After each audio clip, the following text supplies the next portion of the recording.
مجھے آج تک معلوم نہ ہو سکا کہ شبراتی کا اصل نام کیا تھا۔ پورے گاؤں میں وہ لالا شبراتی کے نام سے مشہور تھا، اس لیے میرے عزیز و اقارب بھی اسے لالا شبراتی کے نام سے پکارتے تھے۔ وہ انتہائی مضبوط تن و توش رکھنے والا بے حد پرکشش نوجوان تھا۔ اگرچہ وہ ورزش کی ابجد سے بھی واقف نہ تھا، اس کے باوجود اس کا جسم ورزشی اور کسی چیتے کی طرح چاق و چوبند لگتا تھا۔ شبراتی کی قوت کا یہ عالم تھا کہ 7 طاقتور مردوں کا کام وہ اکیلے انجام دے ڈالتا تھا۔ ایک ثبوت تو یہ تھا کہ اس زمانے میں ہر چھٹی والے دن وہ اپنے خچر کو نہر پر لے جاتا، اسے نہلاتا اور اسے بے قابو کر کے اپنے کندھے پر لاد لیا کرتا تھا۔ خدا جانے اسے کس کی نظر لگ گئی کہ ایک رات وہ حالات کی گرفت میں آ گیا۔ وہ حالات یا خوفناک واقعہ جو مرنے سے پہلے اس نے مجھے سنایا تھا، وہ میں انہی کی زبانی آپ کی خدمت میں پیش کرتا ہوں۔ بالکل سچا واقعہ ہے۔ گاؤں کا بچہ آج بھی اس کی اس بہیمانہ موت پر غمزدہ ہے۔ تو گوالے لالا شبراتی کی کہانی سنیے اسی کی زبانی۔ مجھے فلمیں دیکھنے کا جنون کی حد تک شوق تھا۔ یہ 70 کے دہائی کے آغاز کا وقت تھا۔ بالخصوص انگریزی ہارر فلمیں اور پاکستانی فلمیں دیکھنا میرا شوق بن چکا تھا۔ اس زمانے میں فلمیں سینما پر لگا کرتی تھیں۔ مجھے صرف یہ معلوم ہو جانا چاہیے ہوتا کہ فلاں سینما میں فلاں ہارر فلم یا پاکستانی فلم لگی ہے۔ میں فوراً گاؤں سے شہر سینما پہنچ جاتا اور پہلے ہی دن پہلا شو دیکھتا۔ بہت کم ایسا ہوا کہ مجھ سے پہلا شو مس ہو گیا۔ اس زمانے میں پیدل سفر کرنا کوئی مشکل نہ تھا۔ گاؤں کے محنتی اور جفاکش لوگ کئی میل فاصلہ پیدل ہی طے کر لیتے تھے۔ میں کوئی زیادہ پڑھا لکھا بھی نہیں تھا۔ جب تک ابا زندہ تھے میں باقاعدگی سے گاؤں میں پڑھتا رہا اور مڈل تک پڑھائی کرنے کے بعد ابا کی موت کے بعد میں اس کام میں جت گیا، یعنی اپنا آبائی کام، دودھ بیچنا۔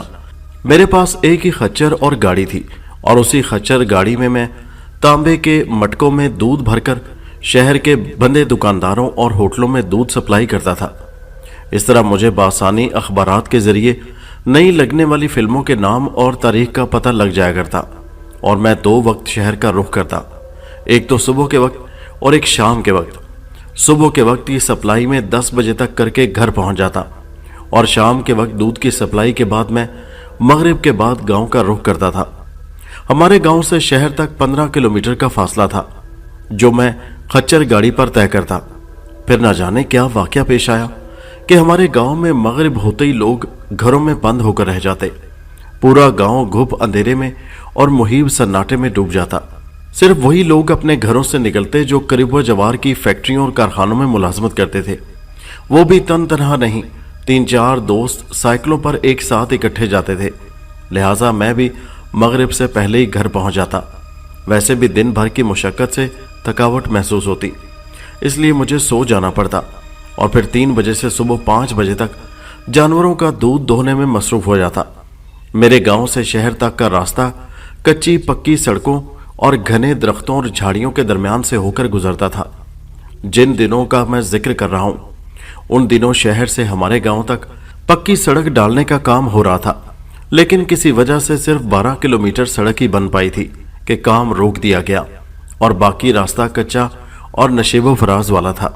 اس کچی سڑک پر کانٹے دار جھاڑیوں اور درختوں کی کٹائی ہو رہی تھی جو صبح 9 بجے سے شام 5 بجے تک جاری رہتی۔ یہی وجہ تھی کہ شہر سے گاؤں جانے والی سواریاں کچے راستے سے پہلے ہی رک جاتی اور لگ بھگ 2.5-3 کلومیٹر کا فاصلہ پیدل ہی عبور کر کے گاؤں پہنچ جاتے۔ ایک روز میرے چچا زاد بھائی جمن کا بیل کہیں چلا گیا۔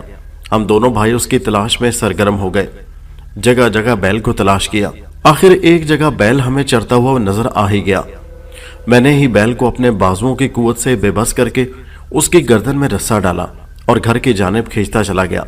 اس طرح گھر پہنچتے پہنچتے مغرب ہو گئی۔ بیل کو مضبوط کھونٹی سے باندھا اور نہا دھو کر کھانا کھانے کے بعد گھر سے نکلنا ہی چاہتا تھا کہ میری ماں نے مجھ سے پوچھا، اس سمے کہاں جا رہے ہو شبراتی؟ میں نے اماں کے سامنے بہانہ بنایا کہ دودھ کے پیسوں کی وصولی کے لیے شہر جا رہا ہوں، حالانکہ یہ سراسر جھوٹ تھا۔ میں شہر میں سینما میں لگنے والی نئی فلم دیکھنے جا رہا تھا جس کا پہلا اور دوسرا شو محض بیل کی تلاش کے باعث میرے ہاتھ سے نکل گیا تھا۔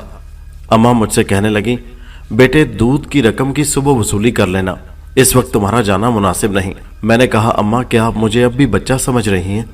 آپ جانتی ہیں کہ میں آج کا کام آج ہی کرنے کا عادی ہوں، بس آپ دعا کرتی رہیں، ज्यादा से ज्यादा 2 घंटे में वापस लौट आऊंगा। अम्मा बुड़बुड़ाती रहीं और मैं सुनी अनसुनी करके तारीक गली में बढ़ता ही चला गया। सिनेमा का शो खत्म होने के बाद पक्की सड़क तक पहुंचते पहुंचते रात का 1:30 बज गया। हद्दे निगाह तक सन्नाटा था, वीरानी थी और मुतासिर कुन खौफ छाया हुआ था। अंधेरा इसलिए नहीं था कि 10वीं तारीख के चांद की रोशनी पूरी जमीनी माहौल पर बिछी हुई थी। सर पर सितारों भरा आसमान भी था और मौसम भी खुशगवार था। फरहत बख्श हवाएं चल रही थी। मैं उसी नई फिल्म का नगमा गुनगुनाते हुए सड़क के बीचों बीच कदम बढ़ाए चला जा रहा था। सड़क के किनारे इसलिए नजरअंदाज कर दिए थे कि दाएं बाएं कांटेदार झाड़ियां थीं और मुझे उनके कांटों से अपना दामन और पैर बचाना था। झाड़ियों से उभरने वाली झींगरों की सीटियां माहौल को पुरस्कार बनाए हुए थीं, मगर हम देहाती लोग हशरातुल अर्ज की आवाजों के आदी हैं, इसलिए मुतासिर नहीं होते। अभी मैंने 2 किलोमीटर का फासला तय किया था कि माहौल पर मुझे एक पुरस्कार सी तब्दीली का एहसास होने लगा। एक अजीब सी वहशत, उदासी और वीरानी जो सिर्फ महसूस होने लगी थी, देखी नहीं जा सकती थी। खुद ब खुद मेरे कदम रुक गए। मैंने दाएं जानिब कुव्वते बसारत की रेंज तक का जायजा लिया, बाएं समत का जायजा लिया, फिर पीछे मुड़कर देखा। सिर्फ वहशत सी महसूस की, नजर कुछ भी नहीं आया। ताहम हौला देने वाला सन्नाटा मेरे वजूद में कचोके लगाता रहा। अगले ही लम्हे मैंने सर झटक कर जहन पर मुसल्लत हो जाने वाले वहम से पीछा छुड़ाया और तेज तेज कदम उठाने शुरू कर दिए। अभी मैंने चंद ही कदम बढ़ाए थे कि मुझे सामने से एक बड़ी सी चमगादड़ अपनी तरफ लपकती नजर आई। चमगादड़ का लपकना मेरे लिए अचंभे की बात नहीं थी। हैरत और खौफ में मुब्तला कर देने वाली उसकी आंखें थीं, जैसे 2 जुगनों से चमक रहे हों। एक लम्हा बाद ही वो एक करीह चीख के साथ मुझ पर हमलावर हो गई, लेकिन मैं आने वाहिद में अकड़ूं बैठ गया और वो तैरती हुई मेरे ऊपर से गुजर गई। पहली बार मुझे खौफ ने आन दबोचा। मैं वो हूं जो चरख नाम के खूनखार जानवर से लड़ता हूं और कुश्ती लड़ते हुए बड़े बड़े पहलवानों को चित कर चुका हूं। बिफरे हुए बैल को बेकाबू कर दिया करता हूं। महज एक हकीर सी चमगादड़ ने मेरा नर्वस ब्रेक डाउन करके रख दिया। मेरा दिल मेरे सीने के अंदर धक धक करने लगा था और मेरे जहन पर आंधियां सी चलने लगी थी। अकड़ूं बैठते ही फौरन उठ खड़ा हुआ और हिफ्ज़े मातकदम के तौर पर मैंने नेफे में उड़सा हुआ चाकू निकाल लिया। ये चाकू खुलने के बाद 6 इंच तक लंबा हो जाता था और कटर कटर की साकित आवाजों से खुलता था। उसकी धार इस कदर तेज थी कि शेव भी बनाया जा सकता था। बेहतर हुआ कि मैंने किरकिराहट की आवाज से चाकू खोल लिया, इसलिए कि हमला नाकाम होते ही चमगादड़ कई गज तक फजा में तैरते रहने के बाद वो फौरन ही पलटी और इंतहाई करीह आवाज में चिल्लाती हुई दूसरे हमले के लिए मुझ पर लपकी। फिर जैसे ही मेरी रेंज पर पहुंची, मैंने चाकू वाला हाथ लहरा दिया। उसकी बाला ही बाला गर्दन कटकर जमीन पर गिर पड़ी और उसका धड़ भी चंद कदमों के बाद पुख्ता सड़क पर गिरकर फड़फड़ाता रह गया। मैं आहिस्ता आहिस्ता कदम उठाते हुए फड़फड़ाते धड़ के करीब पहुंचा। सड़क पर चमगादड़ का खून बिखर चुका था और जब वो बेहिस्सो हरकत हो गई तो मैंने उसके जिस्म से चाकू पर लगा हुआ खून साफ किया और दस्ते पर गिरफ्त मजबूत करके गांव की तरफ चल पड़ा। पता नहीं ये मेरे दिल पर छाया हुआ खौफ था या मेरी जद्दोजहद का असर कि मेरा चेहरा पसीने के मोटे मोटे कतरात से लबरेज हो चुका था। मैं अपनी इस तब्दीली या बुज़दिली पर खुद ही शर्मिंदा होकर मुस्कुरा दिया। मैंने रफ्तार में मजीद तेजी लाई और अल्लाह अल्लाह करके आगे बढ़ता ही रहा। मैंने चमगादड़ को मार डाला था, मगर मेरे दिलो दिमाग पर मुसल्लत खौफ का एहसास न मिट सका। आखिर क्यों? इसका जवाब मेरे पास नहीं था। मैं बार बार चौंक सा पड़ता। खौफ की वजह से मेरे रोंगटे तक खड़े हो गए थे। मेरी टांगें मुझे इस कदर वजनी महसूस हुई कि महज कुव्वते इरादी के बतौर कदम उठा रहा था। मैंने कोशिश तो बहुत की, लेकिन ऐसी कोशिश में इसलिए नाकाम रहा कि मैं बिल्कुल तन्हा था, सिवाय अल्लाह के मेरे कोई साथी ना था। वीराना था, सन्नाटा था और वहशत ही वहशत थी, जो हर गुजरते लम्हे के साथ मुझे कमजोर किए दे रही थी। अब मुझे फिल्म देखने वाली अपनी इस लत पर भी अफसोस हो रहा था। काश अम्मा की बात मान ली होती या फिर जुम्मन भाई को ही साथ ले लिया होता। कम से कम तन्हाई का एहसास तो ना रहता। जो कुछ भी था, मेरे बढ़ते रहना ही मेरे लिए सूदमंद था। वैसे भी मेरे गांव का धुंधलाया हुआ अक्स मुझे नजर आ ही रहा था। चंद मिनटों ही की तो बात थी। भारी भारी कदमों से गांव की तरफ बढ़ते हुए मैं बेरों के उन छोटे छोटे दरख्तों की तरफ ख्वामख्वाह नजरें डालता रहा, जो सड़क के दोनों तरफ जंगल की तरह बिखरे हुए थे। कंडी, बबोल और बरगद के दरख्तों की भी बहुतात थी, जिनके झूलते हुए साए चांदनी में जुल्मत के अंधेरे बनते जा रहे थे। अब मेरे लिए चंद फीट तक देखना भी दुश्वारी पैदा कर रहा था। अचानक मुझे एक बार फिर ठिठक कर रुक जाना पड़ा। वजह चपड़ चपड़ की वो आवाजें थी जो मैं 30-35 सेकंड पहले ही सुन चुका था, मगर उन पर कोई तवज्जो नहीं दे सका था। जो जो मैं आगे की तरफ बढ़ता रहा, चपड़ चपड़ की आवाजें वाज़ेह होती गई। यूं लगता जैसे कोई कुत्ता पानी पी रहा हो, या जैसे कोई ना नजर आने वाला शख्स अपनी पसंद की कोई मरगूब ग़िज़ा खा रहा हो। सन्नाटे की वजह से चपड़ चपड़ की आवाजें झिंगरों की सीटियों पर भी हावी हो चुकी थीं। यूं लगा जैसे चारों तरफ से यही आवाज उठ रही है। मैं किसी तरह भी समत का तयन नहीं कर पा रहा था। अचानक मेरे जहन पर ख्याल का कूंदा सा लपक कर मादूम हो गया। मैंने सोचा कि आवाज किसी भेड़िए या चरख की भी हो सकती है, क्योंकि अक्सर इन वीरानों में कोई भेड़िया कोई चरख नमूदार ही हो जाता था। भेड़िए से भिड़ जाना तो मेरे लिए बहुत आसान था, अलबत्ता चरख को मार डालना बहुत ही दुश्वार काम था। चरख लगड़ बगड़ को कहते हैं।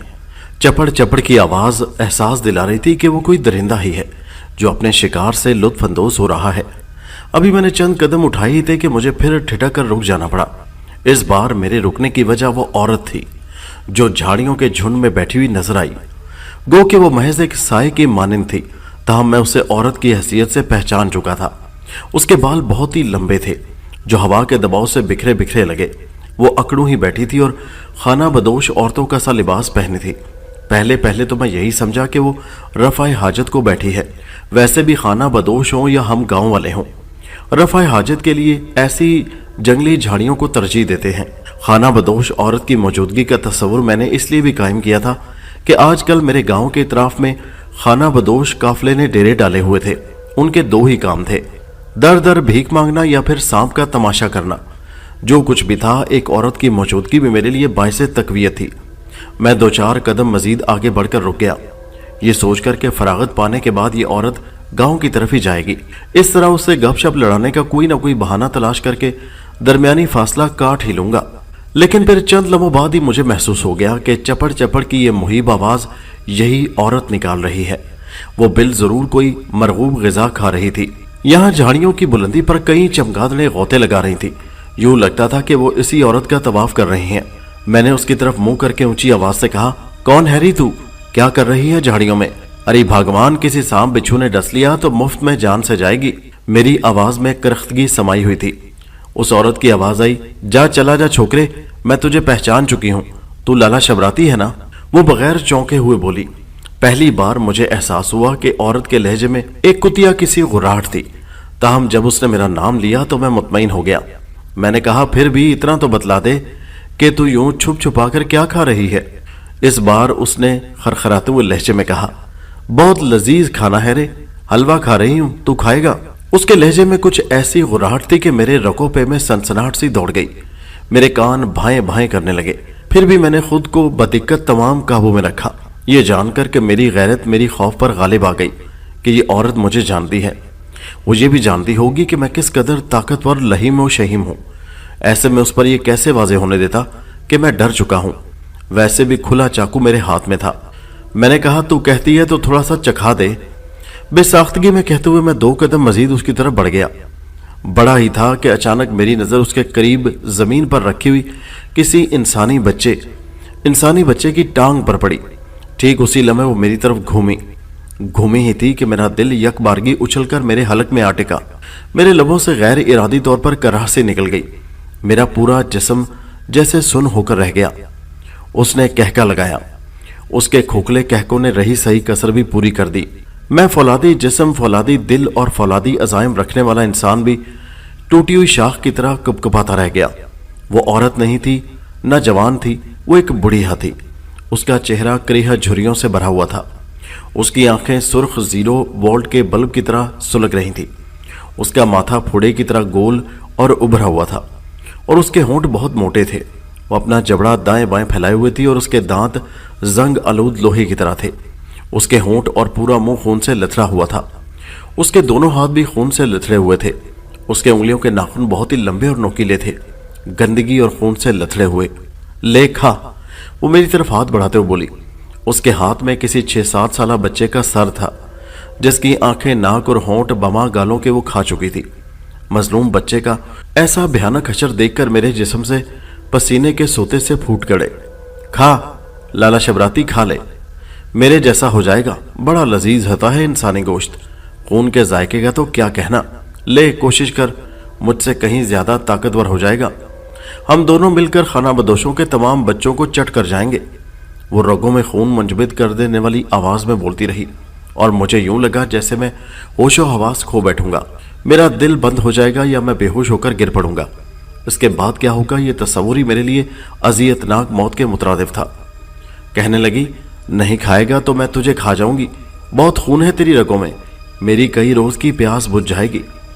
یہ کہتے ہوئے اس نے ایک سرد لی، جھرجری لی اور مقتول بچے کا سر پھینک کر بچے کی پوری ٹانگ اٹھائے میری طرف بڑھتے ہوئے متحرک ہو گئی۔ میرے وجود میں یک بیک بجلیاں سی دوڑ گئی، مجھے اتنی شدت سے ابکائی ہوئی جیسے میرا کلیجہ میرے حلق سے ابل پڑے گا۔ بے ساختہ میرے لبوں سے طول و عرض میں گونج سی پیدا کرتی ہوئی چیخ نکلی اور میں محاورتاً ہی نہیں حقیقتاً سر پر پیر رکھ کر بھاگ کھڑا ہوا۔ سمت کا تعین کرنے کی تو ضرورت ہی نہیں تھی، زیر قدم سڑک ویسی میرے گاؤں کی طرف جاتی ہے۔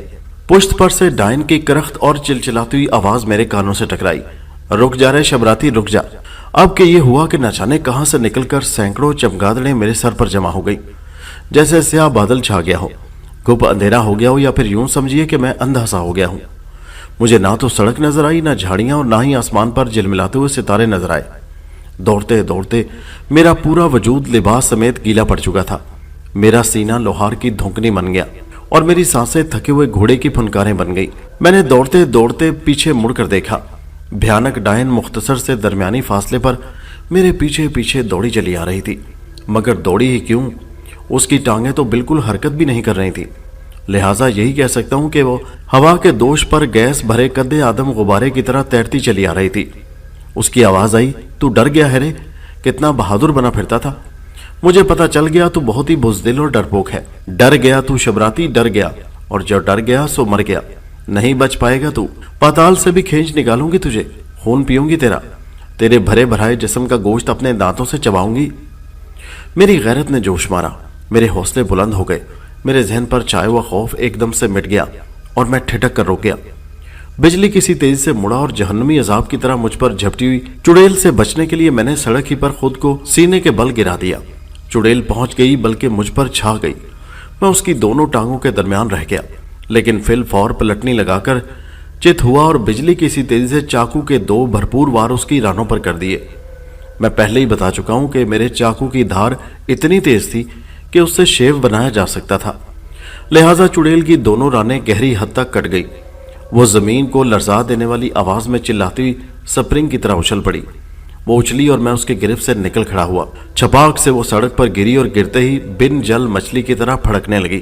اس کی رانوں سے بہنے والا خون زمین پر بلکہ سڑک پر پھیلنے لگا۔ اس کی دل پھاڑ دینے والی چیخیں پورے ویرانے میں ارتاش سا طاری کرنے لگی تھی، اور چمگادڑیں جو مجھ پر سایہ فگن تھی سیاہ بادل کی طرح سڑک سے چپک گئیں۔ انہوں نے زخمی چڑیل کو بھی اپنے پروں سے ڈھک دیا۔ ایسا ہوتے ہی چڑیل کی چیخیں کراہوں میں بدل گئیں اور کراہیں بھی مدھم سے مدھم پڑتی گئیں۔ یہیں پر مجھ سے بھول ہو گئی، میں سمجھا کہ وہ مر چکی ہے۔ یہی کچھ سوچ کر میں دوبارہ گاؤں کی طرف بڑھتا چلا گیا۔ میں یہ سب کچھ خواب سمجھ رہا تھا۔ بہت جلد میں اس مقام پر پہنچ گیا جہاں پکی سڑک کا اختتام ہوتا تھا۔ اس کے بعد 2.5-3 میل کا راستہ کچا تھا۔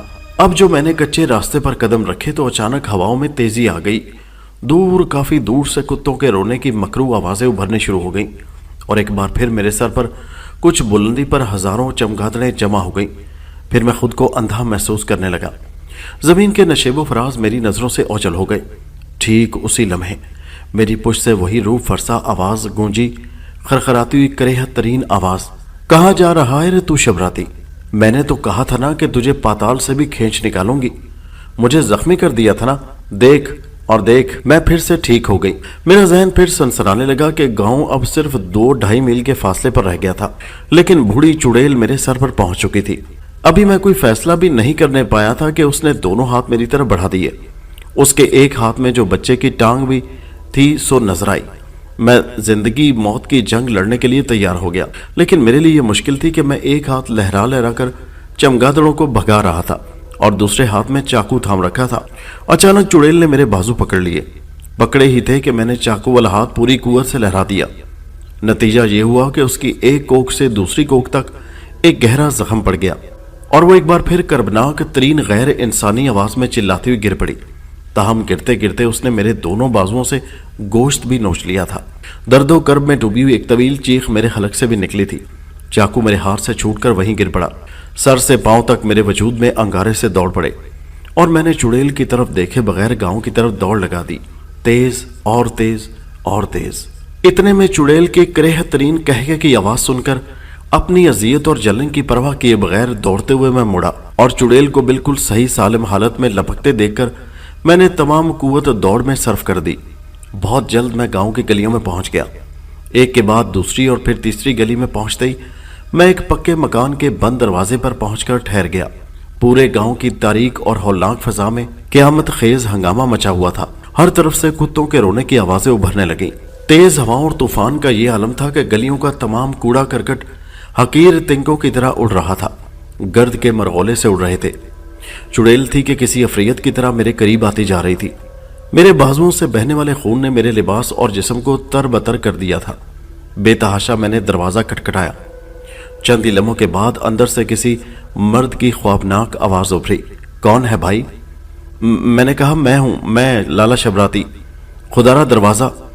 मैं जुमला भी पूरा ना कर सका और बेतहाशा दौड़ पड़ा, इसलिए कि चुड़ैल मौत के फरिश्ते की तरह मेरे सर पर पहुंच गई थी। उसने मेरी पीठ में अपने नाखून भी गाड़ दिए थे। उसने अपना हाथ खींचा और मैंने दौड़ने में कुव्वत सर्फ कर दी, लिहाजा वो मेरी पीठ से भी गोश्त नोचने में कामयाब हो गई। अम्मा! मैं दिल की गहराइयों से चीखते हुए दौड़ता रहा। अरे लाला जुम्मन, मुझे बचाओ लोगो, खुदारा घरों से निकलो, चुड़ैल मेरा पीछा कर रही है, खा जाएगी मुझे। पता नहीं लोगों ने मेरी आवाज सुनी या नहीं। तूफान सीटियां बजा रहा था, कुत्ते रो रहे थे और चमगादड़ें अलहदा क़यामत मचाए हुए थी। ऐसे में भला मेरी दर्दनाक और डूबती आवाज कौन सुनता?